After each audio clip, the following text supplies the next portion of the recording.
going on. Got my special guest tonight, Charles AYODELE. Charles is a mortgage agent. He's been telling us about how the different rules of the mortgage world, Yes. and a lot of the new and exciting rules. I was really enthused by what you mentioned a minute ago with using your hydro bill. Yes. And we talked earlier about new immigrants. It almost seems that the regulations have been reduced to allow new immigrants to get involved in getting mortgages. It almost seems as though the country's opening up and giving everything away to new immigrants versus people who've been here for a while. What's your take on that?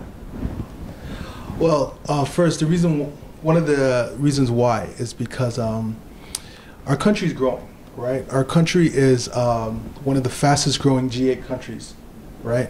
And it's not because people are having babies. It's because of the new immigrants that are coming, that are migrating here into Canada. That's why. So our country's growing fast. The government recognizes that. So they're opening up and realizing that for this country to stand strong and to build on the financial industry, they're going to have to, open up the rules a little bit to allow newcomers to be able to invest in this country and let this country grow to where the potential it needs to be. Oh, okay. So they're looking at immigrants as being the backbone of the country. Absolutely. Backbone of growth. Absolutely, being the backbone of the country. Okay. And what if you're someone who's been here for a while, and how can you get involved and take advantage of these new mortgage rules as well, or can you?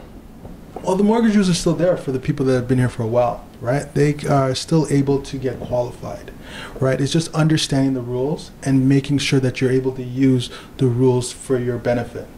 Now, everybody is different, right? So everybody's scenario is going to be different. Their stories are different. So it doesn't make sense for you to go into a bank and basically tell them that you're looking for a mortgage, because when it comes to the bank, everybody has to fit in a particular cookie cutter stand with the bank. But when you come to a mortgage agent, we understand and recognize, and the lenders that we work with also understand and recognize that everybody's story and everybody's background is different, and we're able to work with you and make sure that we get you qualified.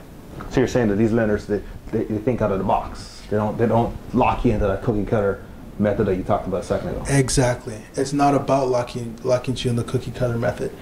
Everybody's situation is different. For example, right, we have some people that are self-employed, right?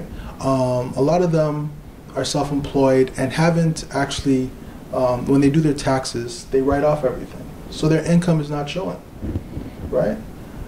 Lenders recognize that, and they're able to say, okay, we understand that your income is not showing, but we're able to still lend you. So we're able to work with you still. Exactly. So in the midst of it all, there's still hope for those people. Absolutely. Okay. All right. Another thing I want to talk to you about. You talked about your bulletproof system. Yes. Right. Bulletproof sounds pretty safe to me. Now, I want you to expand on that. What exactly is your bulletproof system? Okay. So I work with over 44 different lenders across Canada. 44? 44, right? With my company, Dominion Lending Centers, we work with over 44 different lenders. Okay. Right? Not to mention that I have a series of different people that I work with across the financial industry that we all think out of the box and in creative ways to help you get approved. Okay. Give me an example of a creative way. Absolutely. I just worked with this particular family just a few months back. They actually own their home. They've been living in their home for over 15 years, right? The husband lost his job, and he was trying to make ends meet with the credit cards and trying to find work. He ended up having to plead for bankruptcy. Okay. So when they actually went into the bank says, I'm sorry, there's nothing that we're going to be able to do for you to get you qualified for your home, right? He's been in this home for 15 years. He was about to lose his home. So I was able to step in there and help him because lenders recognize that everybody's situation is different. Now wait a minute here. Okay, this guy, did he declare bankruptcy or was he about to declare bankruptcy? No, he declared bankruptcy. He declared bankruptcy. So he's declared bankruptcy. He's declared bankruptcy, and he was just discharged out of bankruptcy. It was maybe 2 days out of him being discharged out of bankruptcy. But my thinking is once you're declared yourself bankrupt, you're pretty much out of the loop for 7 years. Is that correct? No, that's not correct. It's not correct. That's not correct. That is Really? not correct. So that's a myth. You're telling me that's a myth? That is a myth. Yes, it is. Yes, it is. It's Okay. going to be sitting on your credit bureau for 7 years, but that doesn't get you out of the game. So a person... You can actually get a credit card as soon as you are discharged from bankruptcy, the day after, and restart rebuilding your credit. But once you declare bankrupt, how long does it take normally for you to become discharged from that? Roughly, it takes anywhere from 9 to 18 months. Okay, so within 2 years you can be... Yes. And majority of people, it's in 9 months. Really? Yes. And are these people... So you're saying that these people are able to, with the right kind of lender, able to secure a mortgage? Absolutely. Okay, this is I mean, you're shocking me here. Absolutely. Now, let me give you one more scenario. Go for it. Right. I have a family that I worked with just about a month ago. It's a newcomer family. Okay. Right.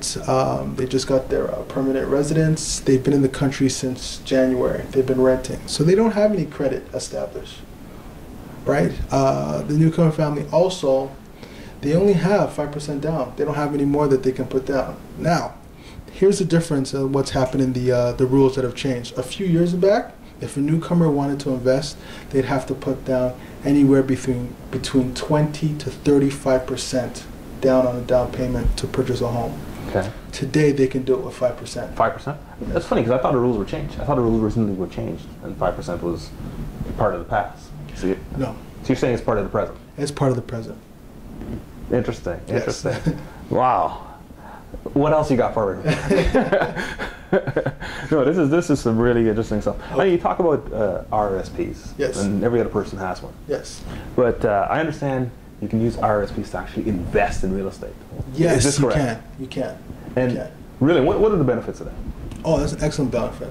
Well, you got a lot of people working, and they're contributing to their RSPs. They're giving some, and their company's giving some. So they got a big amount of money sitting in their RSPs. So you can actually use your RSP, right, to put down for your down payment without taking it out. Wait a minute. Without taking it out? Without taking it out, and it would be a tax benefit to you as well. Okay. Are you making these rules up, Charles, or what? No, these are what those rules are. Really? Yes. Oh my God, that is really, really interesting. Oh boy. Now we're going to take a quick break. We'll be right back